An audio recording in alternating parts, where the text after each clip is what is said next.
Hello guys, कैसे हैं आप सभी। आई होप आप लोग बहुत अच्छे होंगे। आज हम इस वीडियो में जानेंगे लॉर्ड कॉर्नवालिस के बारे में।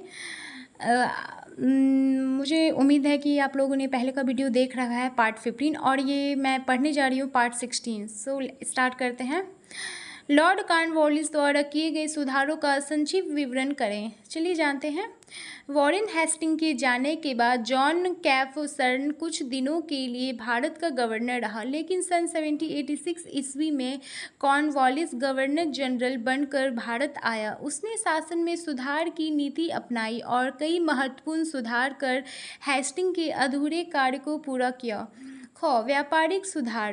पहला, व्यापार को प्रोत्साहन देने के लिए उसने भारतीय कारीगरों की सहायता की और उनके लिए यह नियम बना दिया कि वे उतना ही काम कर सकते हैं जितने के लिए उन्हें रुपया पेशगी दे दिया जाएगा। दूसरा, उसने बोर्ड ऑफ ट्रेड के सदस्यों की संख्या 5 कर दी और उनको कलकत्ता काउंसिल के अधीन कर दिया। तीसरा, कंपनी के कर्मचारियों में ठेके की प्रथा बंद कर दी गई। अब कंपनी माल बेचने पर केवल कमीशन पाती थी।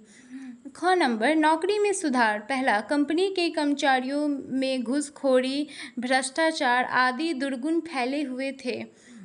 वे निजी व्यापार करते थे। कॉर्नवालिस ने कर्मचारियों की संख्या घटा दी और उनका वेतन बढ़ा दिया। नियुक्ति में सिफारिश अयोग्यता समझी गई।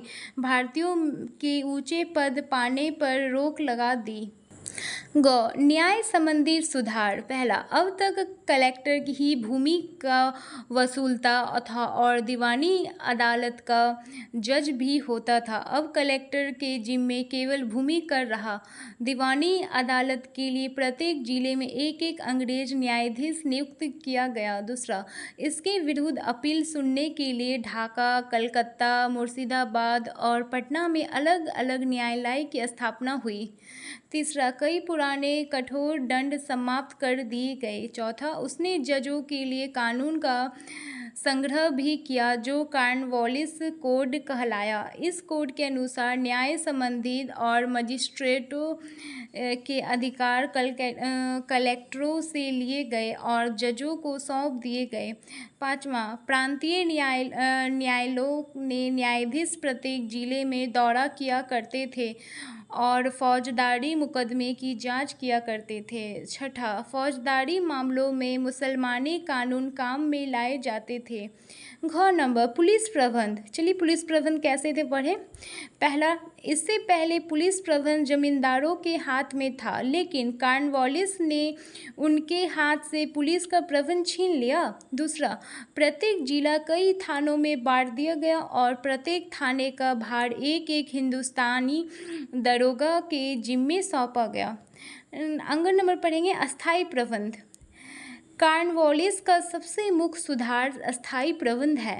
हेस्टिंग के अनुसार सबसे अधिक वार्षिक कर देने वाला ठेकेदार को 5 वर्ष के लिए भूमि दे दी जाती थी। इस व्यवस्था में बड़ी गड़बड़ी होती थी। कॉर्नवालिस ने तत्कालीन मालगुजारी का 80% भाग राज्य का अस्थाई अंश नियत कर दिया। इस प्रकार मालगुजारी की रकम हमेशा के लिए नियत कर दी गई। यही अस्थाई प्रबंध था। इससे कई लाभ हुए। सो गाइज, नेक्स्ट वीडियो में हम जानेंगे अस्थाई प्रबंध से आप क्या समझते हैं। संक्षेप में इसके गुण और अवगुण पर प्रकाश डालें। इस टॉपिक पे हम डिटेल में नेक्स्ट वीडियो में पढ़ेंगे। आई होप आपको ये वीडियो पसंद आ गया होगा। Thank you.